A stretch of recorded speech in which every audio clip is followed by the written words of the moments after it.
How's it going, everybody? Michael Pratt here with the Daily Modern Grind, reporting from my office. Um, really the front seat of my car. I'm just either at work or on the road, it seems like, anymore, so I just call this my office for now because it's the only time I really have free time that it's not either sleeping, eating, or showering. So I just want to talk to you real quick. This one's going to be shorter, a little bit closer to the first couple original posts, but just wanted to talk about one thing specifically, and that was the importance of I. Now, I know whenever I have a topic that I want to talk about, I try to label it in some way that kind of is slightly captivating, slightly reveals what it's about, but really is very vague, so you can't figure it out on your own. But the importance of I. The way I think of this is we'll take bodybuilding, for instance, and we'll take current bodybuilding, bodybuilding of the 2010s and 2000s. And when you come to think about bodybuilding champions, there's really two names that just completely dominated in the Olympias, and that is Jay Cutler and Phil Heath. Now, Kai Green is personally my favorite bodybuilder currently, but there's a distinct difference between the mental game they play with themselves on preparation and what it is they're trying to achieve, and I think that's very important to know. And the difference is, and I don't know if it's because they were on top, so then they're able to say this, but when you talk to Jay Cutler and you watch his YouTube videos, excuse me, still trying to wake up, you watch his videos of his preparation, everything is very I-oriented. He is, I am the best, I am going to win, I. But then when you talk to the people that continually become runner-ups to him, Kai Green, who's normally a very philosophical person, he can really get wrapped up into, well, I have better legs than Jay Cutler, or I have a better back than so-and-so, and it's really more of a comparison game. The same thing with the current champion, Phil Heath. Phil Heath, he really is the same way, he calls himself the gift, and always talks about how he is the best, and there's never been a champion like him, and there never will be a champion like him. And even before he became Mr. Olympia, for those who don't know about bodybuilding, that is pretty much the Super Bowl of bodybuilding, or the World Series of bodybuilding. Before he was crowned Mr. Olympia, it was still I. In this regards to self-comparison.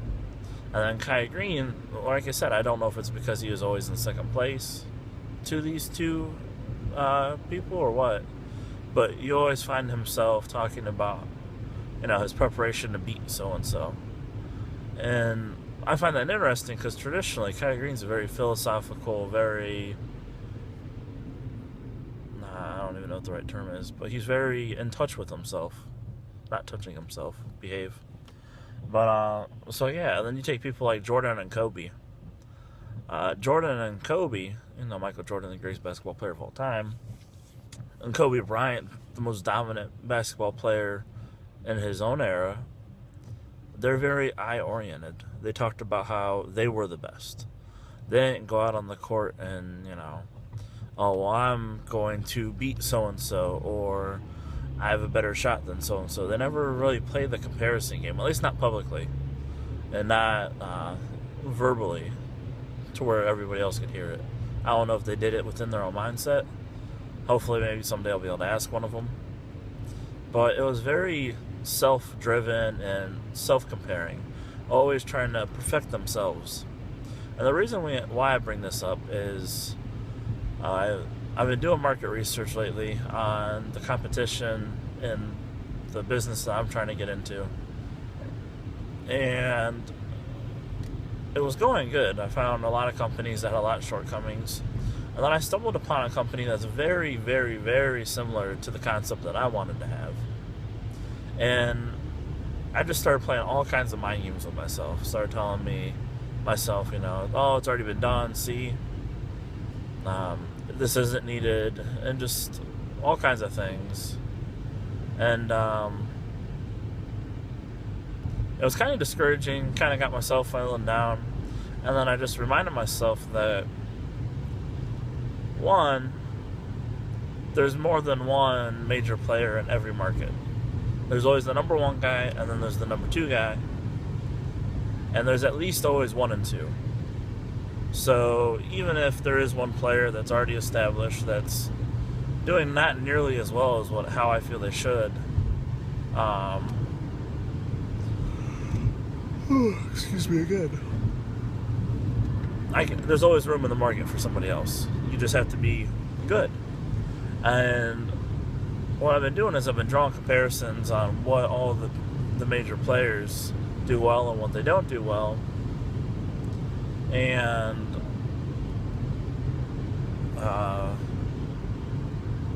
which is good in the beginning, but because I was doing so much comparison with this one company that's doing better than everybody else and was kind of hidden to me, it kind of paralyzed me in the moment. I just kind of froze up, which, doing research, it doesn't really matter that much. I just found it interesting with the head trash that I filled myself with.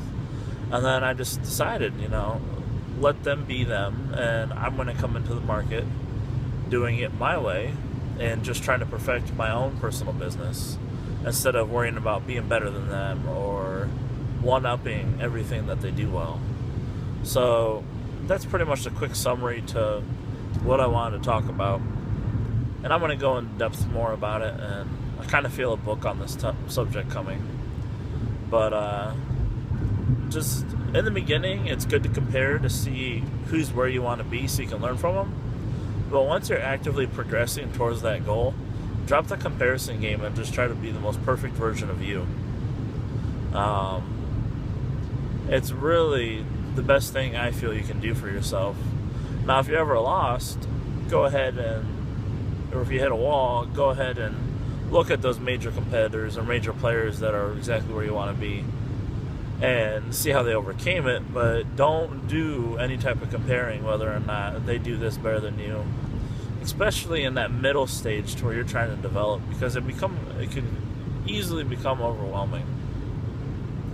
But I can ramble on forever. I like talking a lot. For all of you who know me and everyone who's getting to know me, I like to talk a whole lot.